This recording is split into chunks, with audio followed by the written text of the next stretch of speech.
Hello hi ನಮಸ್ಕಾರ friends, ಎಲ್ಲರೂ ಹೇಗಿದ್ದೀರಿ? ಚೆನ್ನಾಗಿದ್ದೀರಾ? ಐ ಹೋಪ್ ನೀವೆಲ್ಲ ತುಂಬಾ ಚೆನ್ನಾಗಿದ್ದೀರಾ ಅಂದ್ಕೊಂಡಿದ್ದೀನಿ. ಇವತ್ತು ಮಿನಿ ವ್ಲಾಗ್ ಮಾಡ್ತಾ ಇದ್ದೀನಿ. ಅಕ್ಕನ ಊರಿಗೆ ಬಂದಿದ್ದೆ. ಅಕ್ಕನ ಊರಲ್ಲಿ ಅಕ್ಕನ ಮಗಂದು ಜವಳ ತಗ್ಸೋದಿತ್ತು. ಸೊ ಅದಕ್ಕೋಸ್ಕರ ಬಂದ್ವಿ. ಹಾಗೆ ಅಕ್ಕನ ಮನೆ ಫುಲ್ ಟೂರ್ ಏನಿದೆ ಅದನ್ನ ನಾನು ಯೂಟ್ಯೂಬ್ ಚಾನಲ್ ಅಪ್ಲೋಡ್ ಮಾಡಿರ್ತೀನಿ, ನೋಡ್ಕೊಬೋದು. ಸೊ ಹಾಗೆ ಅಕ್ಕನ ಊರಿಗೆ ಬಂದು ತುಂಬ ಚೆನ್ನಾಗಿ ಫಂಕ್ಷನ್ ಎಲ್ಲ ಆಯಿತು. ಆ ನಂತರ ನಾನು ಸಾಗರದಲ್ಲಿ ನಾನು ವರ್ಕ್ ಮಾಡಿದಿರೋ ಊರಲ್ಲಿ ಮಾರಿಕಾಂಬಾ ದೇವಸ್ಥಾನ ಇದೆ. ಸೊ ಅಲ್ಲಿ ಹೋಗದೆ 5 ವರ್ಷದ ಮೇಲಾಗಿತ್ತು. ಸೊ ಅಪ್ಪ ಅಮ್ಮ ಇಬ್ಬರು ಬಂದಿದ್ದರು. ಅದಕ್ಕೋಸ್ಕರ ಹೋಗಿ ದರ್ಶನ ತಗೊಂಡು ಒಂದು ಉಡಿ ಎಲ್ಲ ಕೊಟ್ಬಿಟ್ಟು ಬಂದ್ವಿ. ತುಂಬ ಖುಷಿ ಆಯಿತು ಹೋಗಿದ್ದು. ಹಾಗೆ ನಾನು ವರ್ಕ್ ಮಾಡಿದ್ದು ಪ್ಲೇಸಲ್ಲಿ ಒಂದು 2 ವರ್ಷ ವರ್ಕ್ ಮಾಡಿದೆ ನಮ್ಮ ಸರ್ ಜೊತೆ.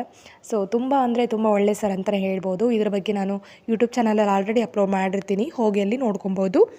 ಒಂದು 4 ದಿನ ಬಿಟ್ಬಿಟ್ಟು ನಾನು ಮತ್ತೆ ಬೆಂಗಳೂರಿಗೆ ಬಂದೆ. ಆನಂತರ ಮನೆಯಲ್ಲಿ ಹಾಲು ಪ್ಯಾಕೆಟ್ ಮಿಕ್ಕಿತ್ತು, ನಾವೆಲ್ಲೂ ಇರಲಿಲ್ಲ ಆಗಿತ್ತಲ್ವ. ಸೊ ಅದಕ್ಕೋಸ್ಕರ ಅದರಲ್ಲಿ ನಾನು ಇವತ್ತು ಪನ್ನೀರ್ ತೆಗೆದಿದ್ದೆ ಹಾಲಲ್ಲಿ.